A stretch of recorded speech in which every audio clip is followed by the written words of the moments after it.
with Great Falls coach Jimmy Duncan. You have a good defensive team this year. Yes, sir. And in terms of defense, one of the things that your squad does best is take charges. Yeah. How much work do you put into that? How do you practice it? And how do players get good at taking a charge? Yeah, so we spent a lot of that time in the off season taking charges and working on it. In season, we don't do as much drills. We try to focus and talk about it a lot, but we turn back to drills.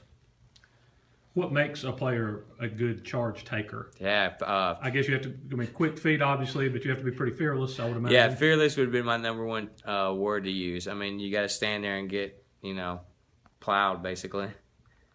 You have one player in particular who, and you're actually going to check with the high school league on this, but may have set an all-time record as far as we know for charges taken. And Tommy Belk, he's got how many? Yeah, Tommy Belk he has 60 on the year. In 20 games. In 20 games. He's averaging 3 a game. He has 60. And again, I mean, that's by one player. He has 60.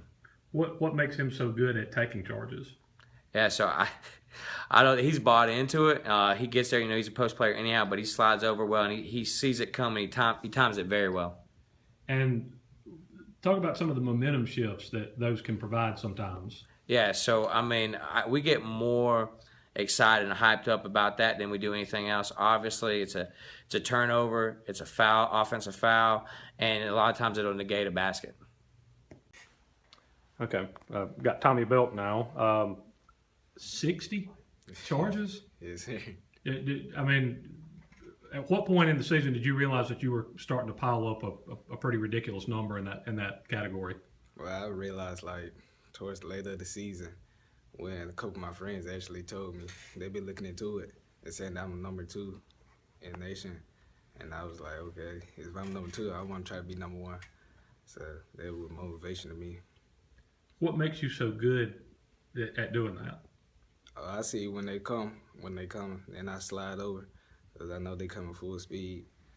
So. How many times a game do you draw a charge but get called for a foul in your mind? About 3 times a game. Some of them I don't think they be charges, but turn out they be charges, so I be happy with it. And how many times do you do much selling? Sometimes. A little bit of acting job, maybe. I mean, you take the contact, obviously, but I mean, when you end up on the floor and stuff, do you kind of sell that a little sometimes to help out? Yeah, just a little bit. Out of all of them you have this season, and you have a lot to pick from, obviously, yes. Do you have a favorite? My favorite would be Lamar. That would be my favorite one. What was the situation? Beginning that game, Coach always told me, number 12, Javonsky, he always put his head down and drive, so I know when he go into the hole, he ain't gonna do nothing but try to run yo. So I stood there to charge. Does it hurt? Some of them they hurt, but I'm used to it now, so it's all good. So I mean, because you do have to take a lot of contact, and I imagine a lot of times with knees and stuff, right? When guys are yes, have actually left their feet and going to the basket. Yes, sir. Did one hurt worse than the other? No, they about the same.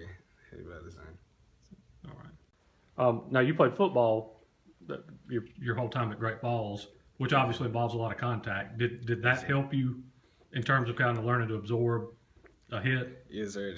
Football, I know you're gonna get hit, and I know it can hurt no worse than basketball. So I decided that I should carry it on to basketball. All right, we're going to kind of see what you see on this one, all right? So just kind of tell us what you're seeing and what you're doing in this situation, okay? As I see him beat the man over here, then I'll come across. Once I come across, I hit my feet, protect myself, and wait for contact. Once contact made, then I fall back.